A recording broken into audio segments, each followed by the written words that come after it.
Your brother, Garrett, 6 years younger, offensive coordinator at Clemson. I think he's in eighth grade or early in high school at the time. You guys are at the lake, and Garrett's trying to score a beer off his older brother. Take it from there.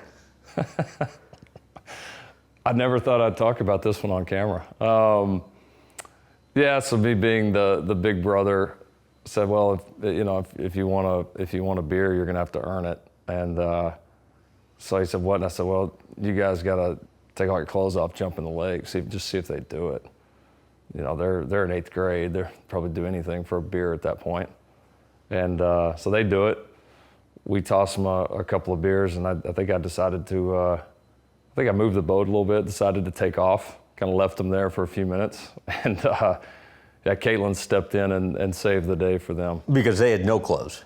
Zero. Yeah. Zero. Yeah, very big brother thing to do. He said you you would be pretty rough on him. We went at it. We did. It was funny when Garrett first came to Texas Tech and I was already coaching there. He lived with Caitlin and I for a while. And even at that point, I was probably 24, 25, so he's 18, 19. Like even then, the brother and us, we would still start to fight, or wrestle, just boys being boys. And Caitlin had only grown up around girls. That didn't go well for the first few months. We had to learn to tone it down. One time we were out of town and he had some girls come over, I think, and they were baking some cookies, and he left our oven on for like 2 weeks. We came home to the oven still on, and Lincoln called Garrett and said, "What? Why is the oven on?" And Garrett was like, "Oh no." Yes.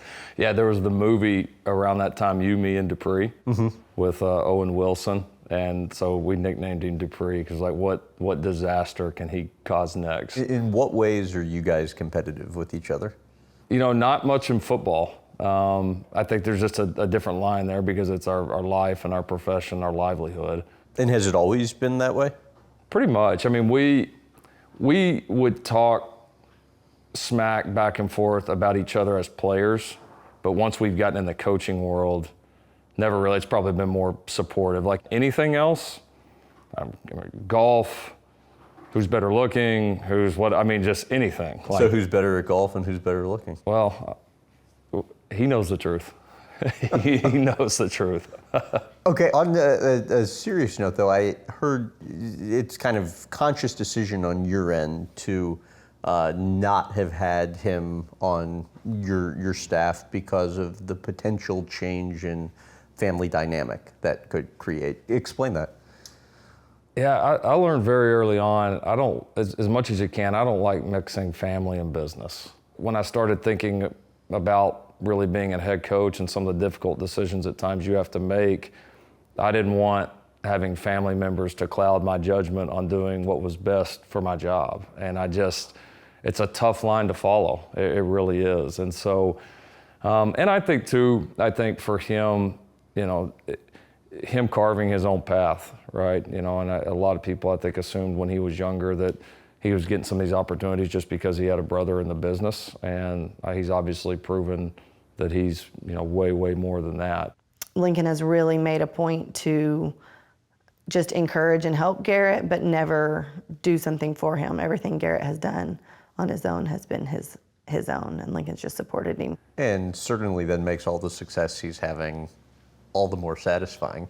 But hard conversation to have initially? We had one time where I really considered it, and it was a little tough to have the conversation. I mean, it not like it wasn't like it didn't shatter him by any stretch, and I think we both have agreed on it. He's confident in himself. He's known that once he got the opportunities, he was going to be able to do well. They're respectful of each other. They know how hard it is to have success. It's a hard job. Nobody's going to cheer harder for Garrett than him, but it doesn't matter. Fishing the bigger fish or the first fish or running or throwing or whatever it is, they're going to compete. So I understand you're kind of more like your mom, and that I've been told each of you guys could have been lawyers, and that Garrett's more like your dad. For sure. I was going to say, how fair?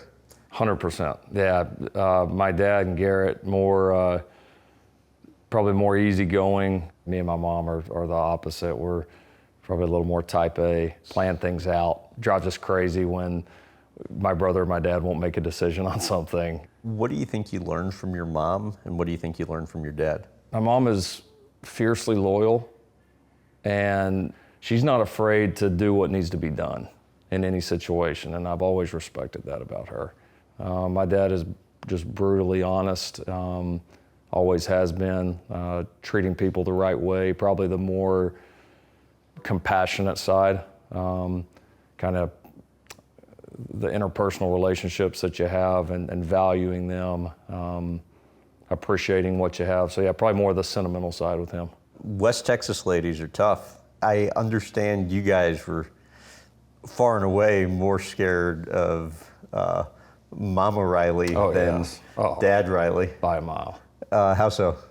Well, the whippings or spankings, however you can't do it anymore, right? But that's the perfect example. So me or my brother, either one of us get in trouble, we're younger and we're gonna get a whipping. We tried to con our way anyway into our dad being the one to give it.